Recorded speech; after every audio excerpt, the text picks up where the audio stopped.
Hello everyone, the Flying Scotsman here, filling in for Billy Coore. This week in the random access file, there have been rumoured takeover bids by Hewlett-Packard for pretty much wait a minute, no that's not right. Billy was never on the Computer Chronicles, was he? Nah, he might have been too young. Anyway, welcome to this video. Billy has asked me to fill in, so that's what I'm going to do. So what I thought we would do is take a look at a laptop that Billy has. He's just got this, except this isn't his machine, this is my version of his computer. This is the Compaq Armada 1750. Well, kind of had to be really. If it was me, it was the Compaq. Now, this is a machine that I've been telling Billy that he should have in his collection for a number of years, and well, he finally did it, and he is as happy with the machine as I expected that he would have been. So that's all very well and good, right? Okay, Billy's got the Compaq. Well, yeah, but I was sure it's not just him buying it because I'm telling him to buy it because I like Compaqs. Now that he's obviously paid good money for this machine, it would be the perfect time to actually decide if it is the appropriate machine for Billy, you know, rather than having done that before he bought the machine. But never mind. So that's what we're doing. Has Billy made the right choice on this computer? Now, obviously we have to look at it objectively. So what I'm going to do is install Windows 98, play Rayman, play Grand Theft Auto, and then have a cup of tea and call it good. Right? Partially. See, the thing is, it's a personal computer, so we all have different uses. That's why it's the personal computer. So we might be wondering, what should we do that Billy would do on this machine? Can it do all the good stuff that Billy enjoys doing with these machines? Well, that's what we're going to find out this week. So, first things first. I have the machine. It's all nice and set up. You've seen around it on my channel, on Billy's channel, but just as a quick refresher, it has a 300 MHz Pentium 2, which I believe runs at 300 MHz. Which is, to be honest, quite expected for a 300 MHz Pentium 2. This machine has 64 megs of RAM. I think Billy's has quite a bit more than mine's at 320. Mine's has, I think, a 20 gigabyte hard drive. Billy's has a much bigger one because he installed it because he wanted to be able to cart all his games with him, which I can understand. Unfortunately, he's had to use drive overlay software, which means he's had to lose the compact diagnostic partition. So already that's a bit of a down, like, you know, because he would need a floppy disk if he plans to ever change any of the BIOS options. Not that I think he will, but I know what, well, if Billy's anything like me, he would want his machine to basically have all the functionality that it should have, including the BIOS partition, which if you were to ask Elmo3, he would say that Compaq had one job, that they should have absolutely not done that. And to be honest, I have to agree. Yes, I like the graphical BIOS. I like the fact that it uses the Windows 3.1 interface. You know, it just makes adjusting things easy. You know, you can use it, Windows icons, menus, and pointers. Some might say that it's too easy.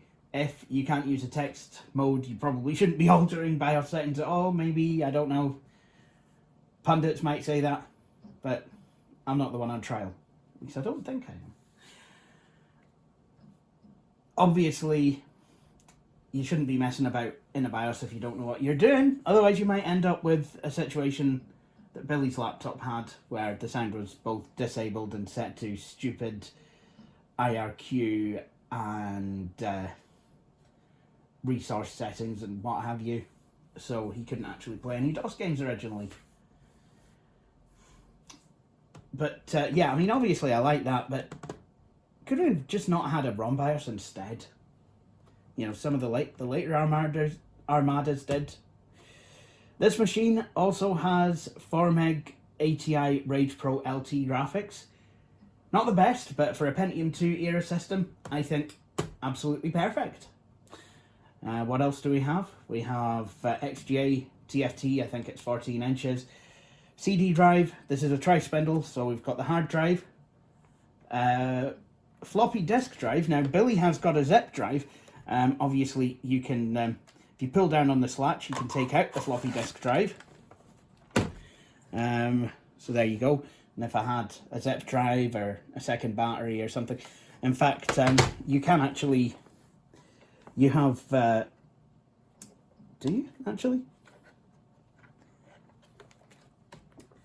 I don't know, that is a question. I think you, yeah, you have this wee guy that obviously it goes in to allow for the floppy drive to fit, but it's a nice wee cover if you want to put another battery in there. Obviously, that would then go in. But yeah, so I could run it with 2 batteries if I wanted. The machine's probably going, what the hell's going on? There we go. And there's ESS audio. We have 2 PCMCIA card slots, one of which I'm going to populate right now. Normally I use a 3-com F574B PC card, but to access the network, but it doesn't seem to work as well with these machines. So I have used EtherJet cards, IBM EtherJet ones, they've worked. But so too does this Zircon one, which I have. So what I can do, I will just, I will attach the dongle. The dongle does seem to be, I mean, the X-Jack is kind of connectors that come out are cool, but in practice, they do seem to be a wee bit cumbersome. So I'm going to be honest, I would suggest this kind of arrangement, or, you know, the one with the actual Ethernet port on the PC card itself. There you go. That's absolutely fine.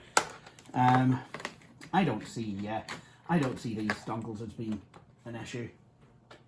I mean, obviously, other people are going to have their own opinions about that, but that's okay. I mean, I'm personally fine with it. You know, you've already got a wire, so this wee end thing, not too much of a problem. That said, they do tend to get lost. So, yeah, the number of machines that I've got over the years that came with PC cards that haven't had the dongles and therefore have been useless. Anyway, let's switch on.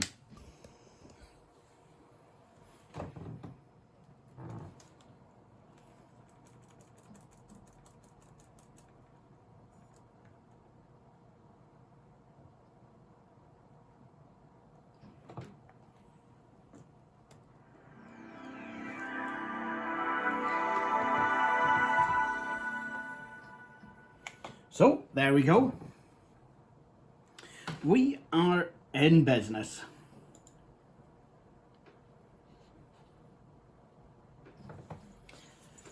So I've installed a few things on here. Firstly, I have installed Wired 97. I've not installed Works. Very unlike me. That will get installed though. Okay, let's see now.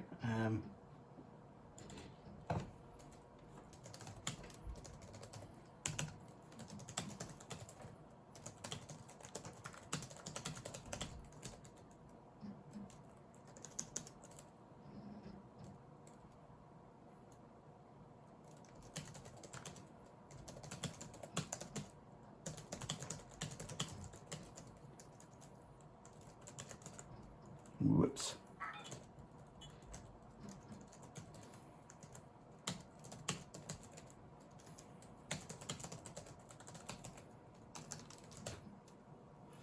There we go. Some nice marriage advice for Billy.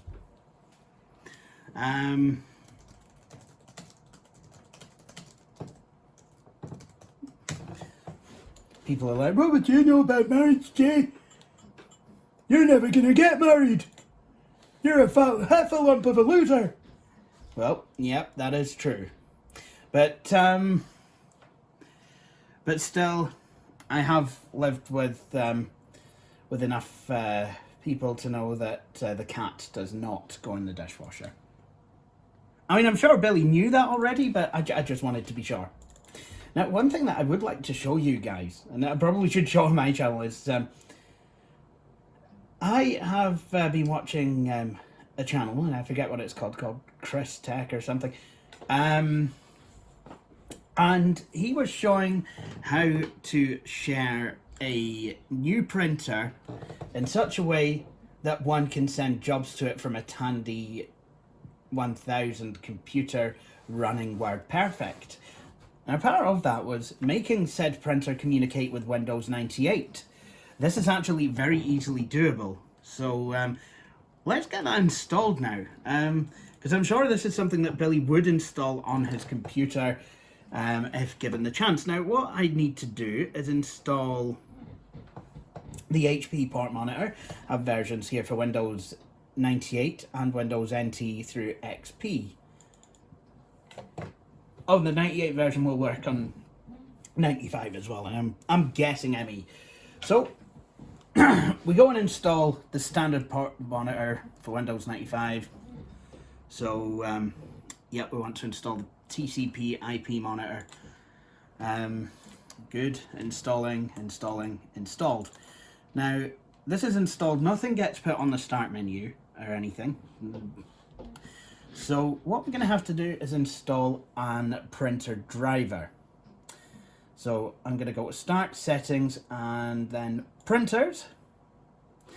And then what I'm going to do is I'm going to add a printer, and we're going to add a local printer, believe it or not. And the printer that I'm going to add is the HP Color LaserJet driver. Excellent. And we're going to install it for the meantime onto LPT1. We can set that as the default printer. What I'm actually going to do is I'm going to call it HP Office Jet 8024, because that's what it actually is. Not quite ready to print a test page at the moment, but we can copy the files off of the Windows 98 CD. There we go. So installing. Now I've done this in a VM, so hopefully this should work. So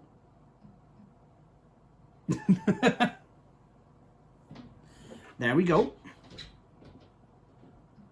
HP Office Jet 8024. Nice. So now what we want to do is we actually want to set up the new port. So to right click on the printer, go down to Properties, and then go up to Ports. No.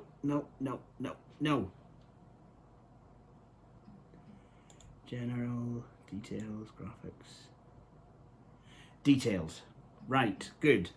Now I would like to add a port, I believe. Yep, and then I want to go down to Other, and I want to select HP Standard TCP IP port. Excellent. Now I'm actually going to set that port up so it maps to my printer. Now I think I can use the IP address name or the port name. I probably should use the port name. I've forgotten what it was, so I'm gonna try with the IP address 192.168.0.97, and yeah, we'll just use that. If it doesn't work, I will go and find the printer port, and we can do it that way.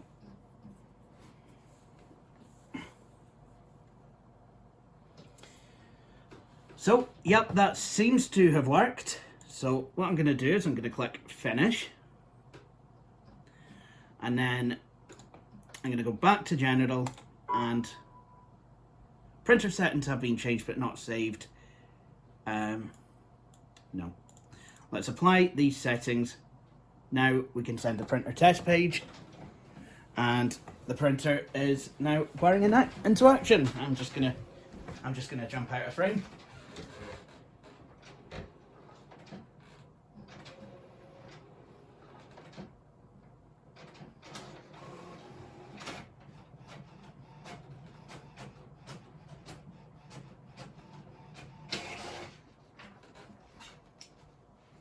And would you look at that? That is beautiful. HP OfficeJet 8024 using the printer model HP Color LaserJet. Microsoft. Data format EMF.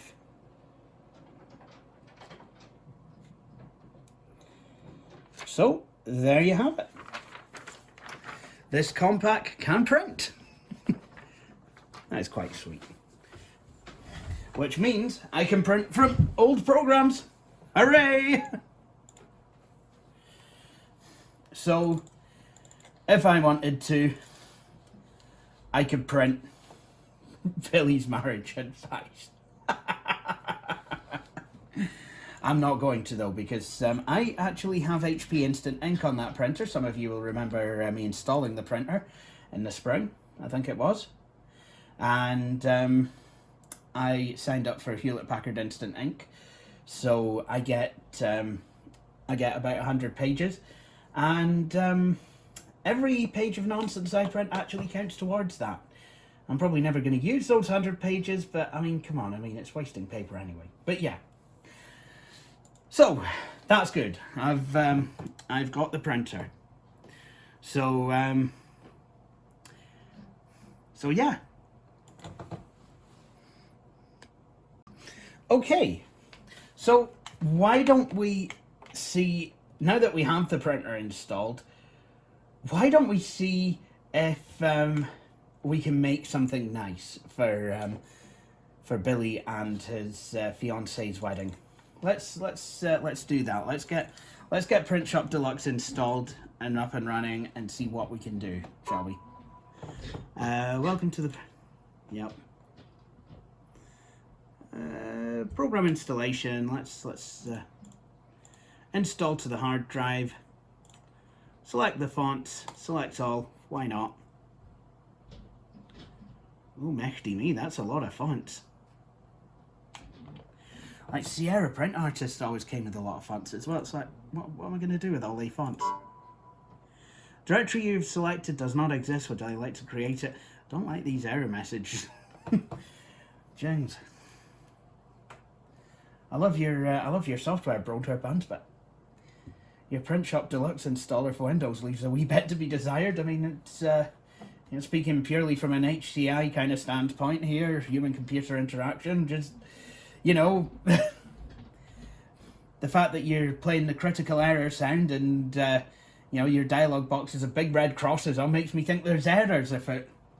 That's, you know, that's not what I want. Okay, so we're installing away. Installing.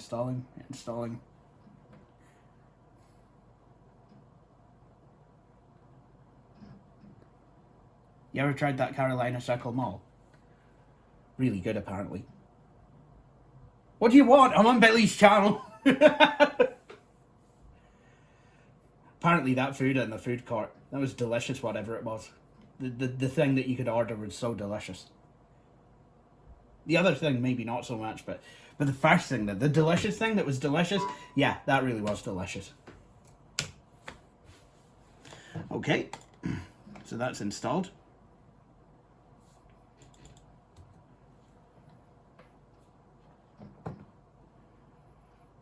So, okay, my name.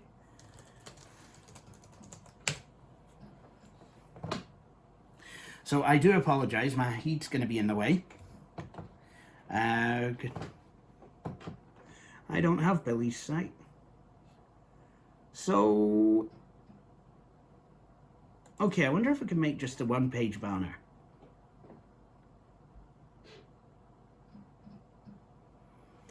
Okay, let's start from the beginning.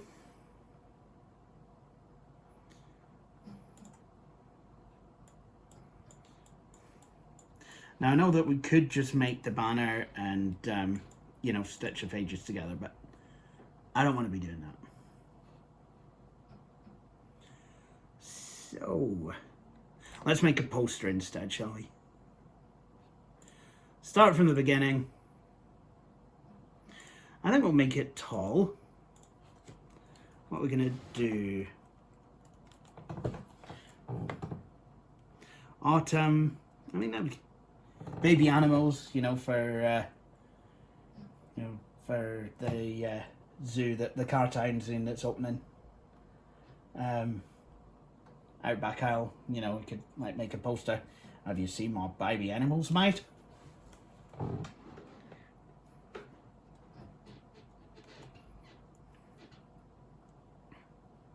Yee, I don't like that.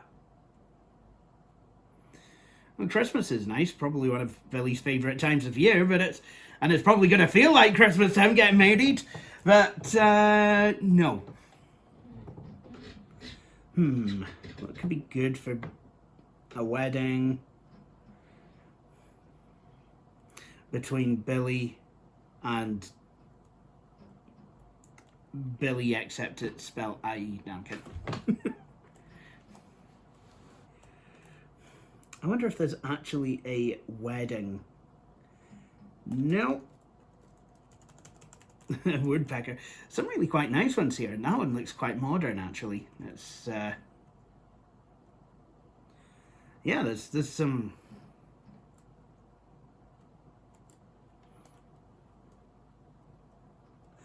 Potpourri. Natural. Ooh. Lilies and birds. Kaleidoscope. Gradient deco one. That kind of looks like a mid-2000s eBay listing. For sale. Motorola V600 locked to orange.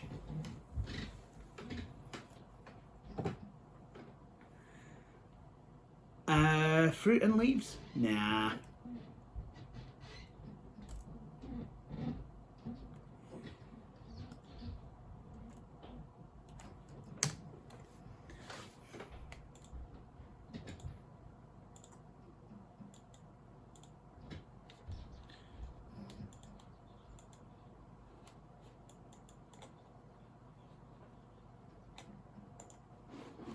There we go. So, I'm guessing here we could do some clip art, or no, yeah, clip art, obviously. Oh, cool! Alpine Chateau. That just kind of looks like a castle in Scotland, actually, if I'm honest.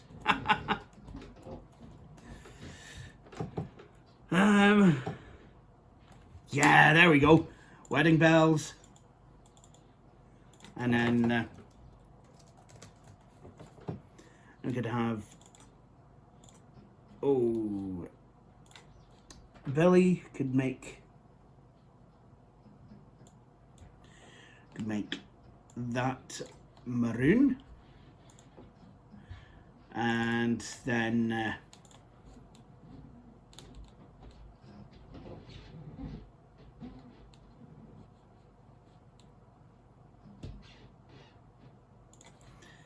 we could have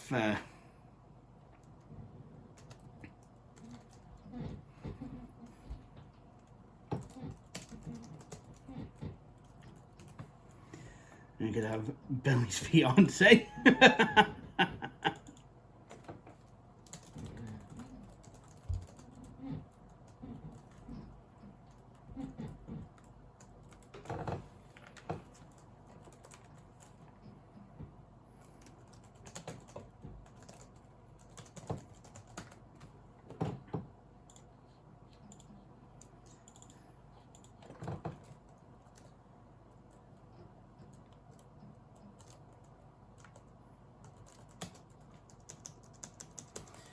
to the maximum possible, to the maximum extent possible under US law. I think that's how it goes, is it? So there we go.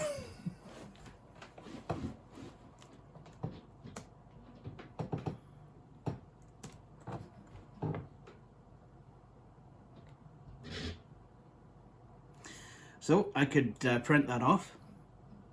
Do you know what? What we're going to do is we're going to print it off on the Adobe PDF, because why not?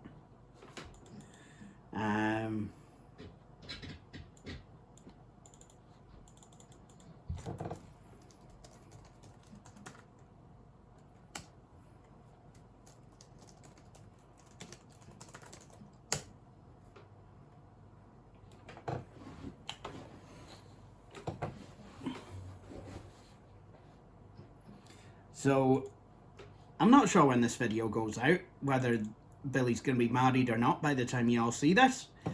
But, suffice it to say, I'm not going to be there. It's a bit of a shame, but given the current world situation, plus the current situation of my wallet, it's not going to happen. So, yeah, that is quite sad, but those are the breaks, unfortunately. I would have liked to have gone, but also this better not be the bloomin' 16-bit version of I Don't Know It. But there you go, that's Broderbund, the Print Shop Deluxe. So I am going to save this.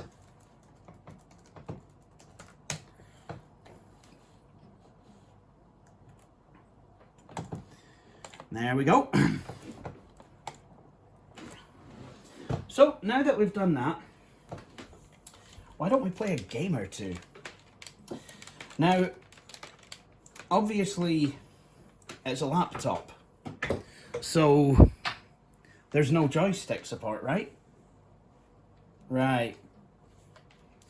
Except this machine's got two ways of connecting joypads. You can either use a PCMCIA game port adapter, or you could use a Logitech F310 connected via USB. And what you could also do is shed a wee bit more light on the affair. So how about I connect this up and we'll do that. I love these Miros smart plugs. Even though you can control them using not but an iPhone, they do have a actually have a push button switch on the plugs themselves. Isn't that nice? Right, so I have this older style Logitech F310 connected. I could connect the newer style because the newer style does support D-input, or I could install the optional X-input driver for Windows 98, but we're just going to go with D-input for now. So, like I said, we're going to play a game. This game is something you will see on this channel, and also for some reason I just got a touch of nerves. I've filled in for Billy many times, but oh, Mechty me, well, if not many times, but I mean, April Fool we've done it. But I don't know, just kind of felt a bit nervous there for some reason. Like, what if I blow it? Ah, well. So, here we go. Electronic Arts. Yep. Epic Mega Games. Yep. Chaos Works. Yep. Firefight. Yeah. Now, music does work on here, but I've disabled it just in case YouTube got butthurt.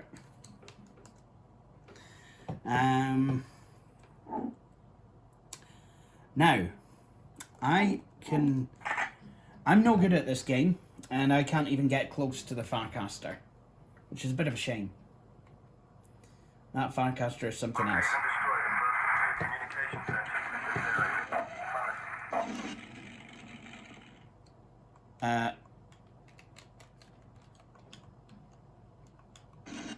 Oh, there we go.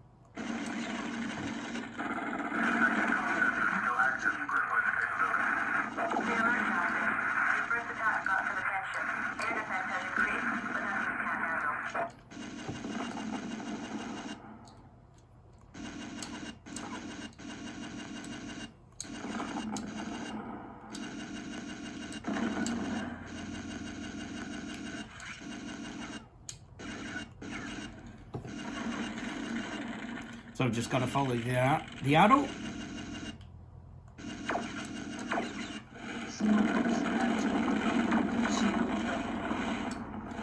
Uh-oh. Uh-oh. Uh-oh.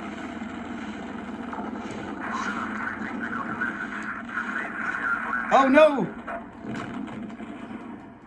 Mission failed. I've been deathed. So let's try some other games, some DOS games.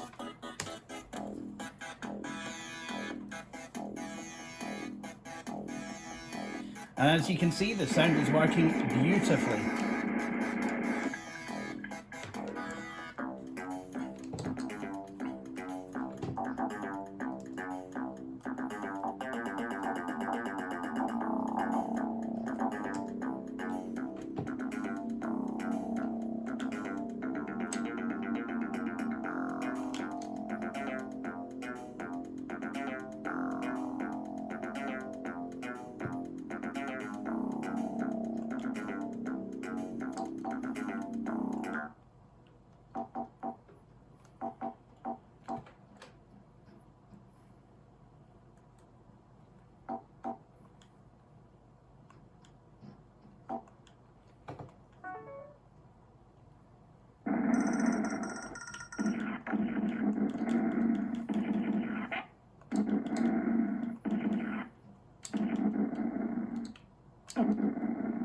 Oops.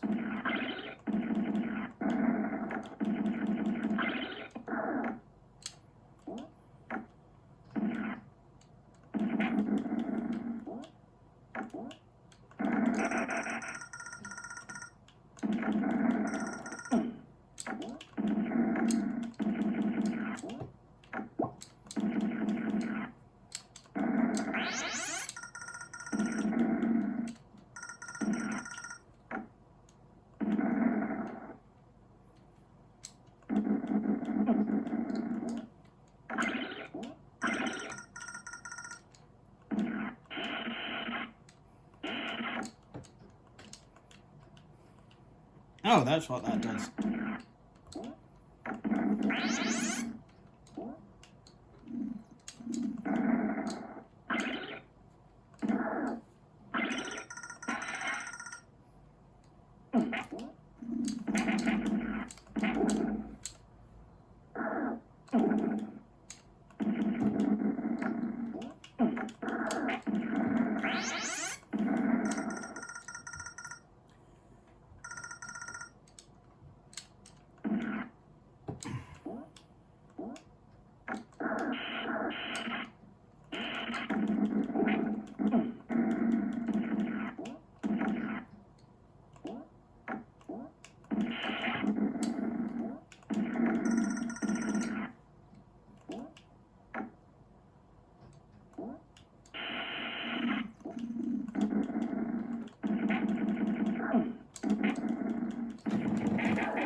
Oh dear.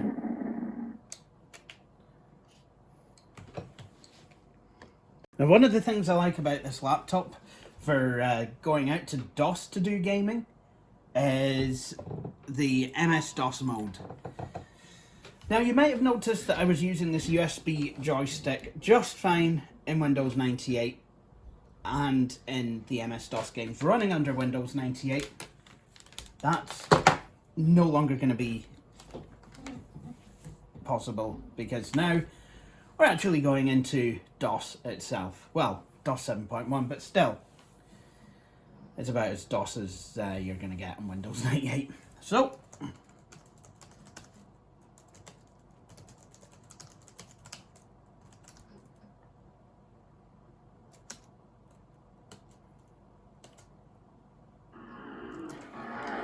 again, I have disabled the music, but that would work.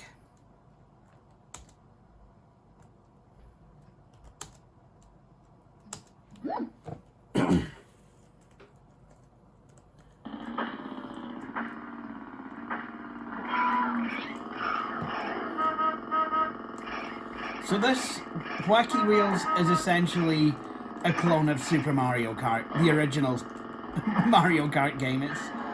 The two feel very much alike.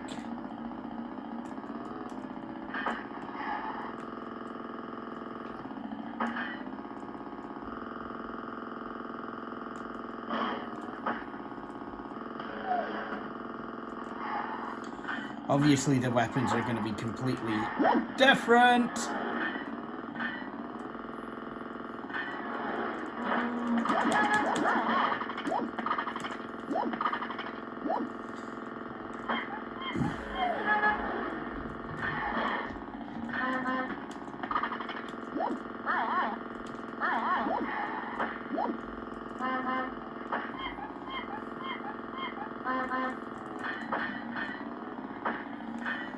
I love how you have these characters. I don't know where they came from, but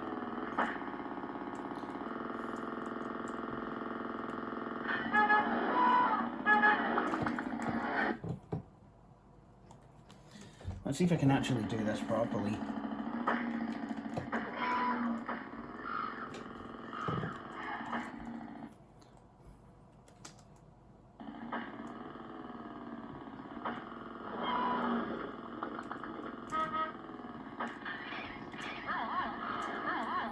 Okay, so I did not get the weapon.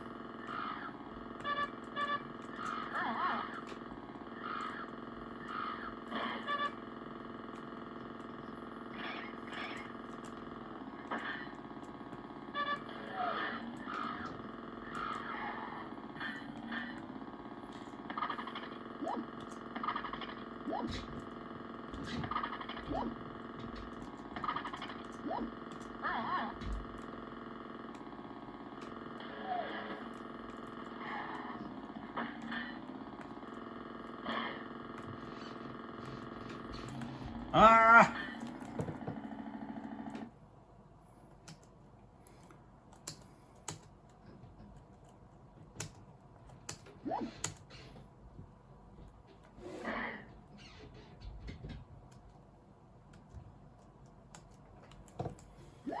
Okay, let's go with this one.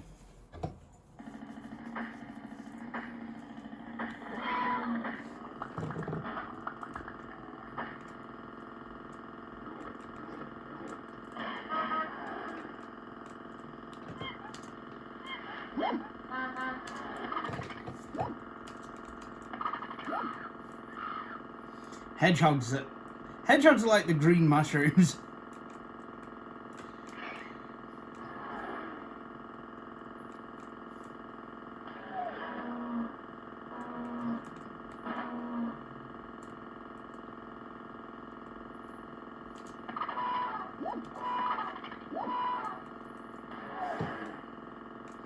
That elephant sound effect is very derpy.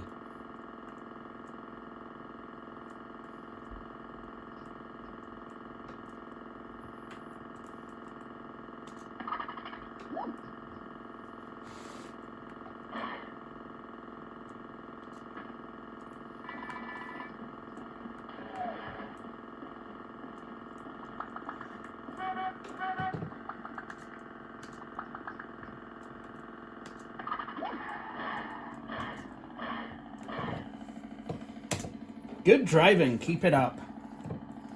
So now that we've finished playing Super Wacky Carts, let's see what else we can play.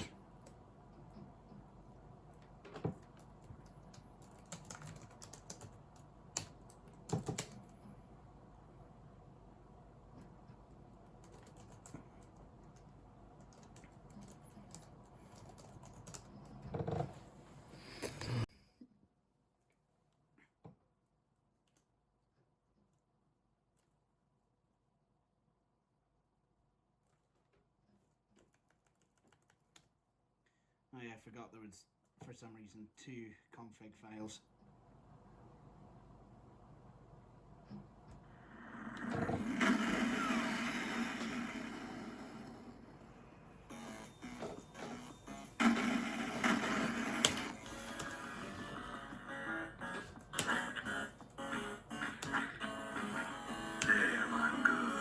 There's absolutely no way.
Yeah, that's what happens when I have no gun.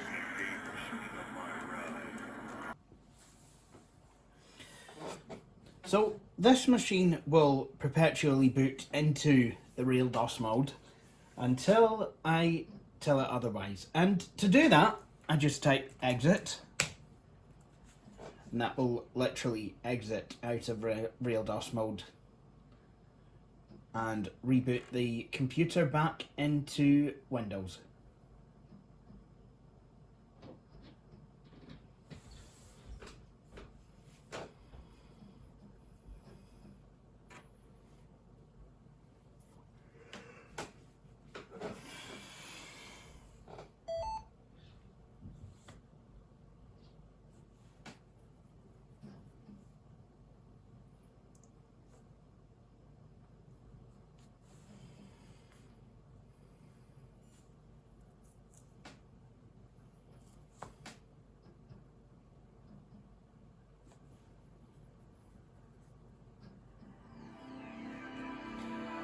Now, while I've just shown you DOS games that like to be played in DOS, there are games that, DOS games, like Duke Nukem 2, that are quite happy to be played in Windows. And one such game I'm going to show you now is a staple of this channel, Billy's channel, and also my channel actually.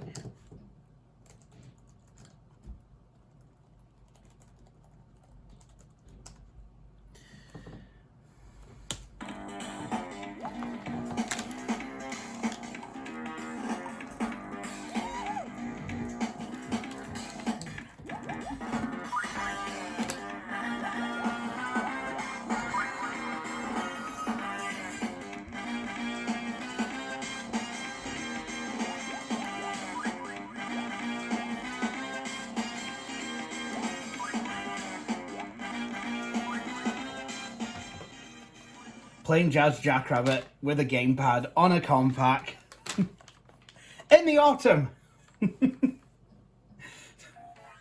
I might have just went back to 1998. And I know I'm going to be a dirty rotten cheater, but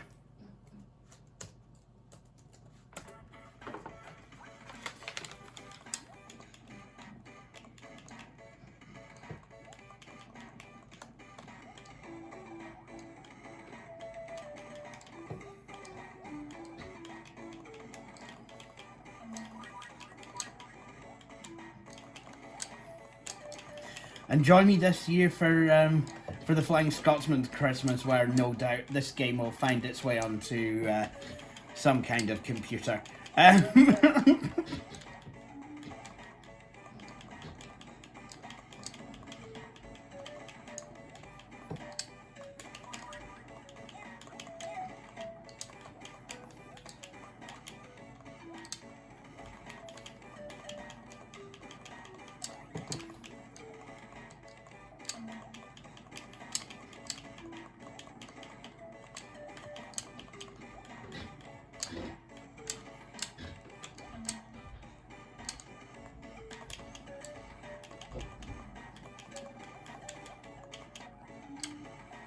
I didn't realise Jazz could actually cling onto ledges like that. In fact, I'm still not sure he can.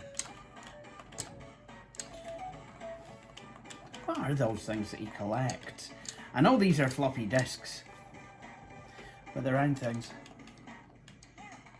I know in Jackrabbit 2 he tends to collect gems.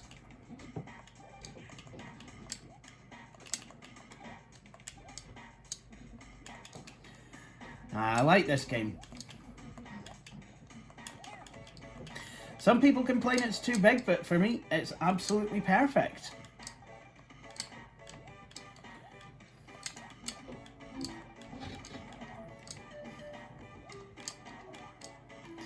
That's basic.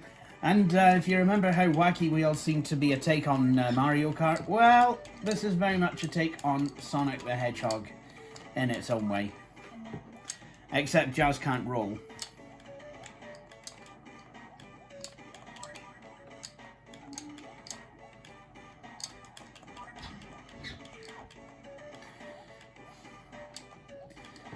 And you look me in the eye and tell me that Jazz and Spaz aren't Sonic, just Sonic and Tails. Spaz from Jazz Jackrabbit 2, Spaz Jackrabbit. And then there was a yellow one in the Christmas version of Jazz Jackrabbit 2, so, you know, I mean that.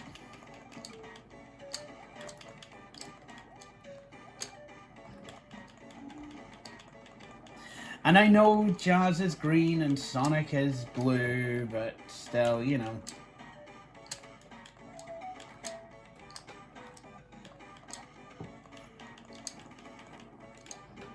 Oh, there we go. So, there we go, Jazz Jackrabbit. So, now that we've played that, because this is a Pentium 2, why don't we play some Jazz Jackrabbit 2?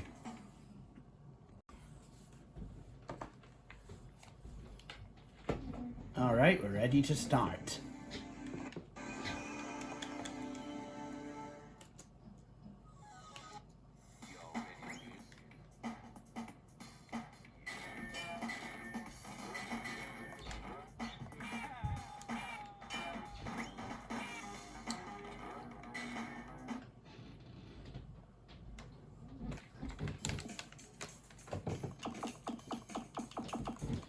So, I can barely see this, so...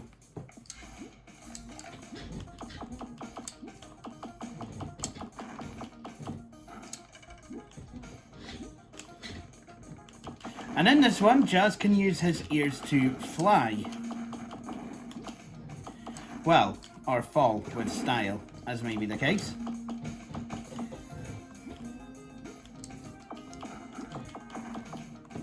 Very similar to how Rayman can use his, turn his hair into a helicopter, Jazz can do the same with his ears.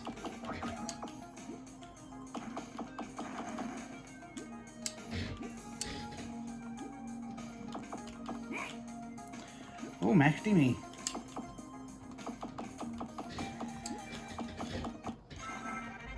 Okay then.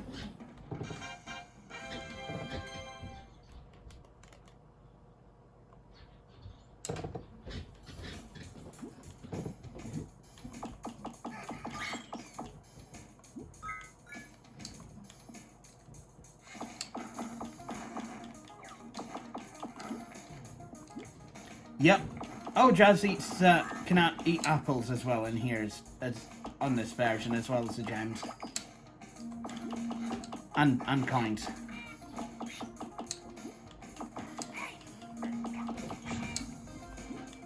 I love how turtles seem to be an enemy in a lot of 90s games. Well, I mean, seriously, what did turtles ever do to us?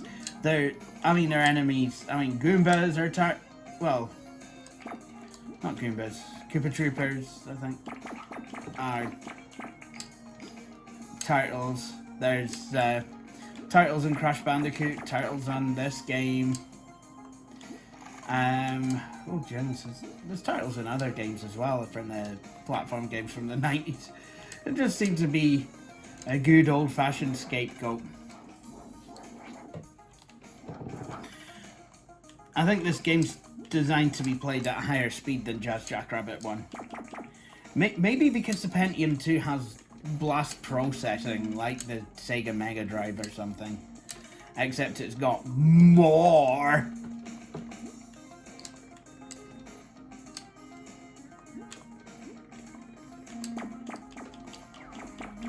Although they probably wouldn't be allowed to call it blast processing. They would have to call it something like, I don't know, boom instructions? Or explosion calculations? I don't know.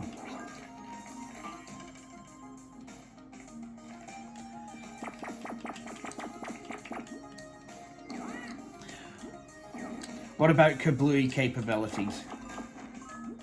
Yep, that's what the Pentium 2 has. I've just decided just now. The Pentium 2, whereas the Sega Mega Drive with the 68,000 CPU, it has blast processing. The Pentium 2 has kablooey capabilities. There we go. And this is why you should always play PC. Because obviously the Pentium 2 is P6, and so is everything. Well, so is the Pentium 3, and pretty much anything that Intel ever made after the Pentium 4. So yeah, I mean, all these processors, you know, like your modern day Black Forest, Gato Lake, whatever processor that you've got in your computer has kablooey capabilities. Except just more.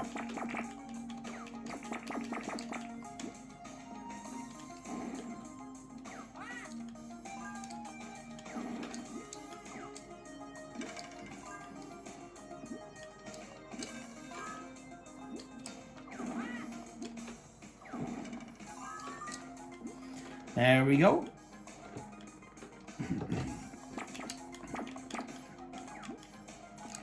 Where's he gone? I do like the eating apple sound. That's is it meant to make kids want an apple? And probably yes it is. It's like, Mummy, I would like an apple mac.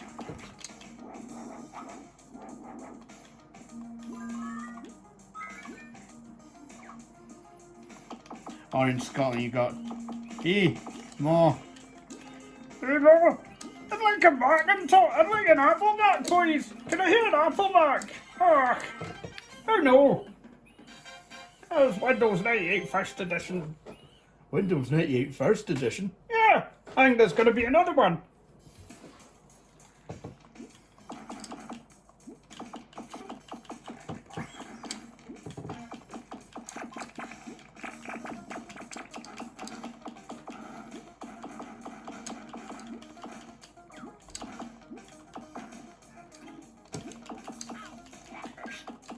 These turtles are nice, got quite a nice colour scheme going on, but I'm sorry, I've got to kill you.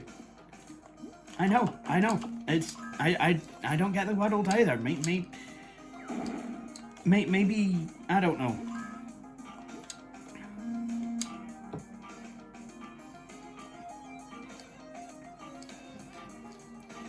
Do I have to kill them because they went to the pub instead of staying at home and self-isolating?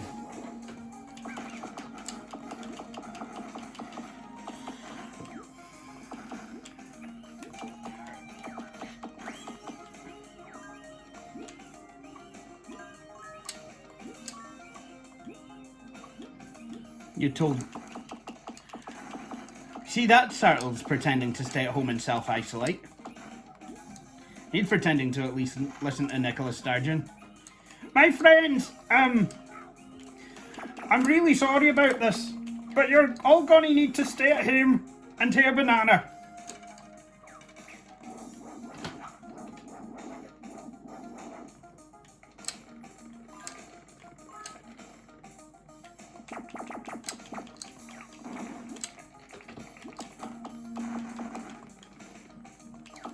Come on, you. Ooh. Okay, look at this. That's a checkpoint. We are ribbit.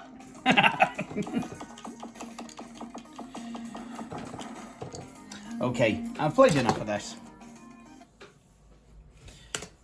But there you go, there's Jackrabbit 2.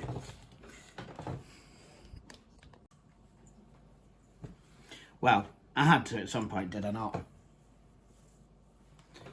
Right, actually, you know what? No, we're not going to start it just yet, because I have another trick.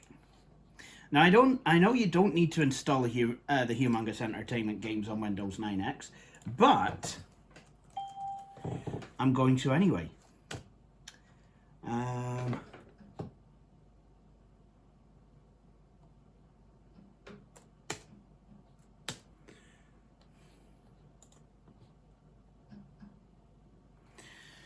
Okay, right, it doesn't want me to.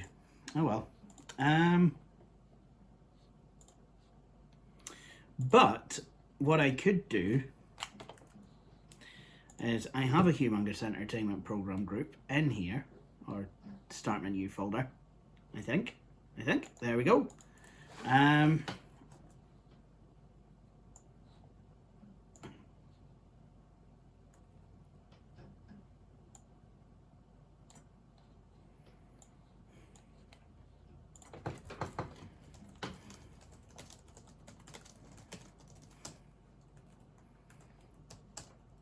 Okay, and then what I can do is I can go into Coore. I have that installed. I want to add Coore to a shortcut.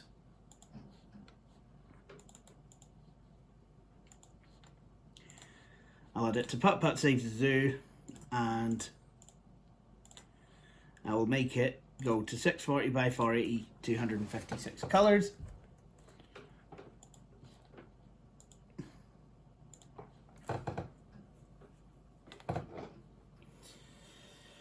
There you go.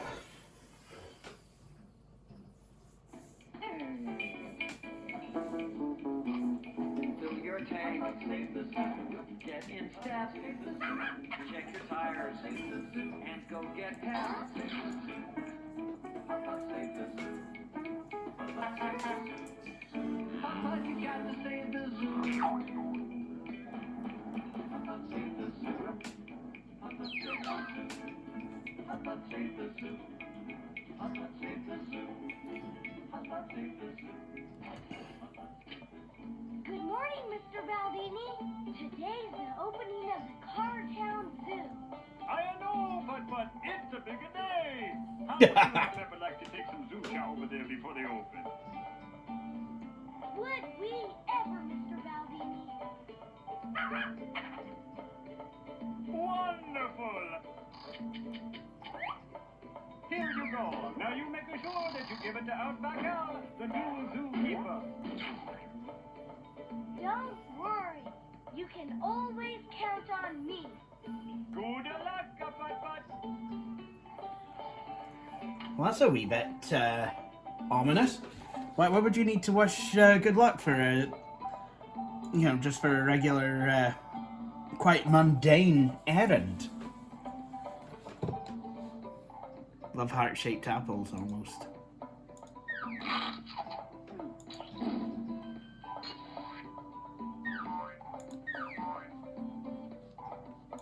Hey! It's a billboard for the Cartown Zoo. It can't be far now. You've only just set off.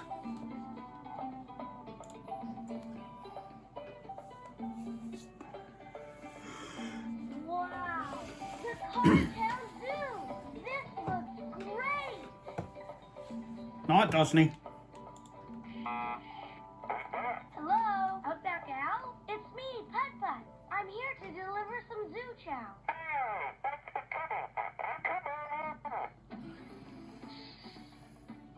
It's terrible.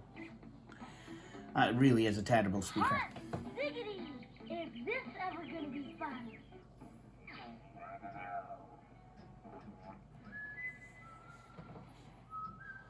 Hi, Outback Owl. I brought you some zoo chow. Thank you, matey. You know, I'm glad you showed up. It's been quite a morning, all right. What with the zoo opening today, I've so much to fix. Bridges, boats, the works. But the worst of it is that some of the baby animals are missing. Can't find them anywhere. Hey! I can look for the missing baby animals while you take care of the stuff that needs fixing. Except Putt-Putt does. Jackaroo, you're on. Of course, we can't open the zoo until they're all rescued. So I'm counting on you, Putt-Putt. Here, this should help you out. It's a list of everyone who's missing. Baby Jumbo the elephant, Masai the giraffe, Kenya the lion cub, Zanzibar the hippopotamus, Sammy seal, and Little Skeeter the snake.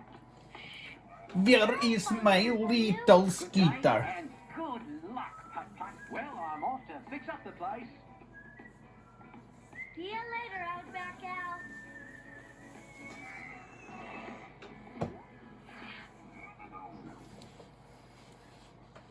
In the jungle, the mighty jungle, the baby animals get lost.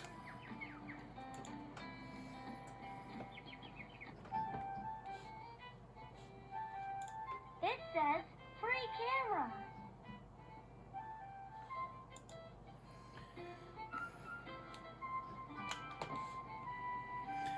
I like that.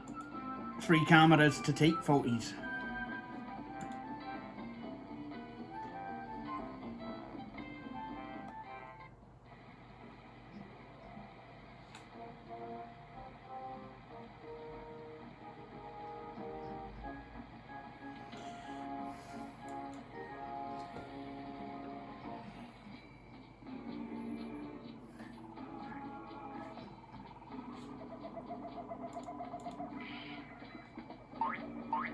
This looks pretty secure. Whee! That was fun! Why did you not just Dukes of Hazzard it over there?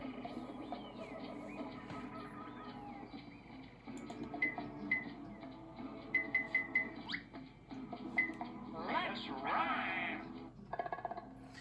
What about honey? I know. I had a sandwich made with honey. Tasted kind of funny. So I gave it to my bunny.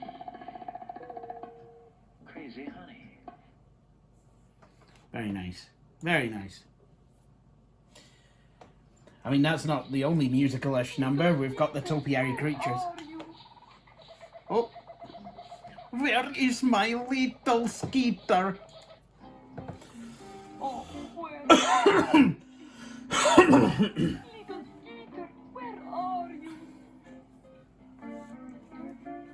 So, if it... Hello, you must be Mrs. Boa. I'm Putt-Putt, and I'm looking for the baby animal. Oh, little Putt-Putt, have you found my little Skeeter? I miss him so much, it makes me weep. I haven't found him yet, but I'll keep my eyes open. Thank you. You are a good little car with a good little heart. I can tell. Thanks, Mrs. Boa. So, that is Putt-Putt Saves the Zoo. As you can see, you're going to rescue the baby animals. And along the way, you might get to fix a few things up and what have you. So, I think I will end this here. I think I've taken up quite enough of Billy's airtime. But we started by asking, is this the right machine for Billy? And I think we have an answer. Yes, it is. Billy's machine, like mine, has a working battery. It's got an active matrix display, as you can see. Able to play a whole bunch of DOS games and Windows games. Plays a humongous entertainment games beautifully, unlike the E500, I'm afraid to say, on Windows 98. Yeah, I know. and it's nice and fast enough for some games, but not too powerful. But not too powerful as to make a lot of the mid-90s games run too quickly. So, was this a good choice for Billy? Yes, it was. I'm glad he finally has a 1750, and I hope it brings him many years of joy to come with, well, and hopefully that his fiancée will have a couple of Wii games at some point as well, maybe with a nice hot cup of tea. Anyway, thank you all for watching this video, and please join us, please join me on my own channel if you liked what I did, www.youtube.com/TheFlyingScotsman, all one word, and stay subscribed to this channel for Billy's content, which is better than mine, and lots and lots of Packard Bell stuff, and also maybe more videos of this machine. Anyway, thank you for watching. This is The Flying Scotsman, signing off. Thank you for visiting the Nostalgia Mall. If you liked what you saw, please like, subscribe, and follow me on Facebook, Twitter, and Instagram. You may also support me on Patreon if you would like. Until next time, this is Billy Coore, signing off.